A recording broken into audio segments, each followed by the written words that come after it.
she startled, turning around too quickly. For a moment, she looked like a stranger. Her face was thinner, lines carved deep by something more than age. When she recognized him, relief flickered, then vanished, replaced by something like fear. "Alex?" Her voice trembled. You weren't supposed to be home yet." The word struck him harder than any accusation. "I came early," he said, scanning the room. "Are you okay?" She forced a smile, the same brittle one he remembered. "Of course. Just surprised." He stepped closer, noticing bruises on her wrist, half hidden beneath the sleeve. Old instincts stirred, sharp and insistent. "Mom," he said again, this time firmer. "What's going on?" She pulled her sleeve down quickly. "It's nothing. I slipped. You know me, clumsy." Alexander didn't believe her. He had built an empire by reading people, by noticing what others missed. And now, standing in the kitchen where he had once done homework while she cooked dinner, he realized how blind he had been. His gaze drifted back to the bills. Medical notices. Utility warnings. A final notice stamped in bold red ink. "Why didn't you tell me?" he asked quietly. Her hand shook as she gathered the papers, trying to hide them. "Tell you what? You're busy. You have important things.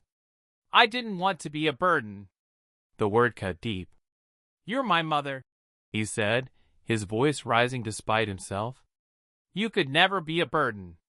She looked away, eyes glistening. "That's easy to say when you're not the one watching their child conquer the world while you disappear." Alexander swallowed hard. Memories surfaced, missed calls, postponed visits, promises to come next month. He had always assumed she was fine. Strong. Independent. He had never imagined this. "Sit down," he said gently, pulling out a chair. "Please." She hesitated, then obeyed, lowering herself as if the weight of the world pressed on her shoulders. Alexander knelt in front of her, taking her hands in his. They felt cold, fragile. "Mom," he said, meeting her eyes. "I'm here now. Whatever this is, we'll handle it together." Tears slipped free, tracing silent paths down her cheeks. She opened her mouth as if to speak, then closed it again, shaking her head. "There's something you don't know," she whispered. His heart pounded. "Tell me." She hesitated, glancing toward the hallway as if afraid someone might overhear, even though they were alone. "I didn't just get sick," she said slowly. "And the bills, they're not just mine." A chill settled over him. "What do you mean?" Before she could answer, a loud knock echoed through the house, sharp and urgent. Evelyn flinched violently, her grip tightening on Alexander's hands. "Don't open it," she said, panic flooding her voice. "Please." Alexander stood, every muscle tense. "Who is it?" Another knock, harder this time. "Mrs. Reed?" A man's voice called from outside. "We need to talk." Alexander's jaw tightened. He moved toward the door, 1,000 questions burning in his mind. Whatever his mother was hiding, it had followed him home, and it was about to step inside. He reached for the handle, unaware that this moment would shatter everything he thought he knew about his past, his family, and the woman who had sacrificed more than he could ever imagine. The knock came again, louder, more impatient, as if the door itself were being accused of something. Alexander stood frozen for a fraction of a second, his hand hovering over the handle. Behind him, his mother's breathing had turned shallow, each inhale a quiet plea. "Alex," Evelyn whispered, her voice breaking. "Please. I should handle this." He turned to face her. In all his life, he had never seen fear sit so openly on her face. Not when his father died, not when money was tight, not even when doctors spoke in careful tones years ago. Whatever waited on the other side of that door was something she had been carrying alone for a long time. No, he said calmly, though his heart was racing. You're not handling anything alone anymore. He opened the door. A man in his late 40s stood on the porch, rain soaking the shoulders of his cheap coat. His eyes were sharp, calculating, and they flicked past Alexander, searching for Evelyn. Mrs. Reed, the man said, we really need to. She's not available. Alexander interrupted, stepping fully into the doorway. You can speak to me. The man blinked, irritated. And you are? Alexander met his gaze without hesitation. Alexander Reed. Her son. Recognition hit instantly. The man stiffened, his confidence cracking just slightly. Oh, he muttered. I see. Yes, Alexander said coldly. I imagine you do. The man cleared his throat. This is a private matter. Outstanding debts. Legal obligations. Alexander's jaw tightened. Any conversation about money can go through my attorneys. The man scoffed. You think money fixes everything?